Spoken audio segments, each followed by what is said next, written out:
覚悟してろよ。行くぜ。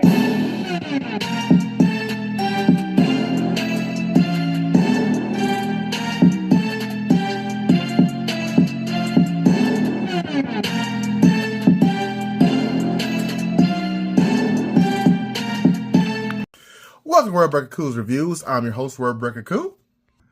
And today I'm bringing you some of the last Marvel Legends of the year that I have not reviewed. So yeah, let's jump into it with some of the old figures that I've been sitting on for months.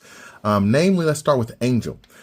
Angel, later on to be known as Archangel, comes complete with this head that has a little bit of a shiny mark right here on the nose. If the camera can pick that up, that's really weird. I do like the smiling face, but it gives me like an old school era. I don't think he should be smiling all the time. He also has two open hands and two fisted hands. I'm gonna put one of these fisted hands on because he shouldn't have two open hands like that. I mean, what is he doing? Is he like telling the audience, "Come forth, be with me. This is the key." So, and that's all he comes with. But the main claim to fame is the wings, and they did a really good job with the shading on these wings. It's that off-white that gives a sense of pearlescence as well, and I really like that. These are probably the best wings Marvel Legends has ever done.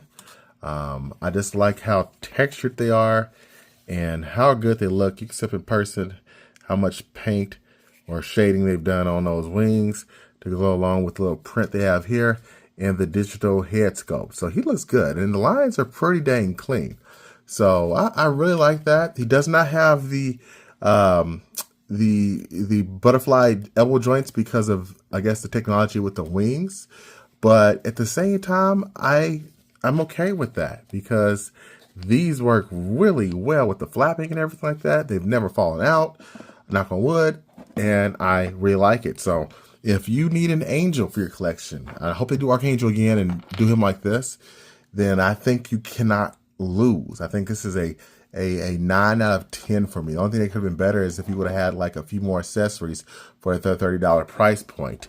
I'm not sure what accessories, maybe a picture of Betsy, or I don't know, an alternate head sculpt with him being with a blue face, just to kind of give you like, even though this matches suit, you know, just something different to add to make it feel like it's a little bit more worth the price. Because once you see Superior Spider-Man, you'll see why I'm a little bit wishing the price was a little bit better. Speaking of Superior Spider-Man, here he is. Oh, can't focus on. There we go. And you can see his eyes have like the city background in there. And Angel is being picked up. So let's move Angel out of the way. Now you can see him much better. So the eyes look really good on him. He's got a nice buck. He does have the butterfly joints and a weird back piece there to go with those legs. But he looks good with or without. Plus, he has a joint for his toes, so that's nice. Not needed. I don't really need that toe joint, but I do like that we have that option. As far as accessory goes, he has this back piece that can go in, so that way you can simulate his arms being inside the spider. I like that, especially for shelf space, that I can just go ahead and put this on and still know that it's there and it still works. And then when I want to have them displayed with the arms, I can take this back piece off and show those arms. I will show those arms in a minute. He also comes with this head, in case you don't want him looking like he's always near the city. Now my line's a little bit dirty around here. I'm not sure what happened there, but whatever. Still looks good. He comes with a pair of flipping hands and two fisted hands and two graspy claw hands, which is what I'm more used to seeing from this guy. Now I'm going to put these legs on his or arms, I guess you should say, the arms on his body. Now these are just a little push in and you have them. They work pretty good, but it feels like they're going to break sometimes. I know I've seen pictures of this guy online being supported by his legs. I don't really think that's a really super feasible thing to do. I mean, I guess if you really try, can he support his weight with his legs? I'm not sure how they did it. I'm not going to fool with that right now, but I've seen some people do it. I tried it when I first got this thing, and it kind of worked, but it started to really slack after a while. So I think that's the thing you could do temporarily. They do a better job at articulating these joints here, unlike some of the other Spider-Mans that had the arms. Let's bring those guys in so you can see. And I'm gonna zoom out a bit so you can actually see more of his arms.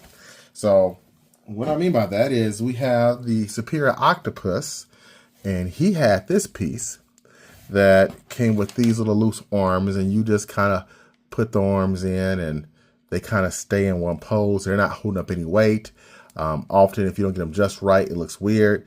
So, I mean, that was a thing that we also had. And to be honest with you, I think this form of way the arms did with this one work a bit better. Although these are really flexible. I will say that. These are very, very flexible, but they're easy to get put in a position where they don't look that great. So when I put all 4 of these in, you'll kind of see what I mean by it's kind of hit and miss. Like, unless you have a very specific scene, you can't really get them going where you want to go. So that's a bit of a bummer. Okay. And then we have another Spidey, the one that had, this is Spiderman, the Iron Spidey, which only had 3. And there's no joints here. So since then, well, that's a lie. There's joints right here. And there's joints right here. So there's only 2. This one has joints here, here, here. So there's more segmented pieces. Also, this one is in that Marvel Legends. That's kind of like the Stealth Iron Man. This feels like this would break over time or get more brittle.